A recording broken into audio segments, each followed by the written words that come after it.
तर मंडळींनो, मी आलेले आहे कोकणात आणि आम्ही आता चाललेलो आहोत रानामध्ये रानमेवा गोळा करायला.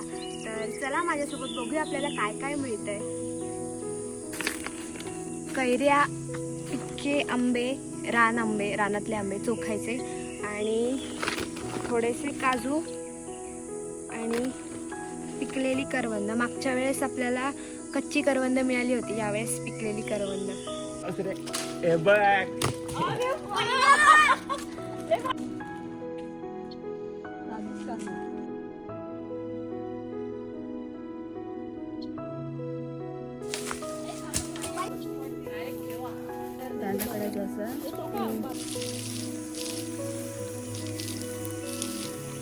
तर अशा प्रकारे आज आम्ही रानमेवा जमा केला आणि आता आम्ही घरी चाललोय.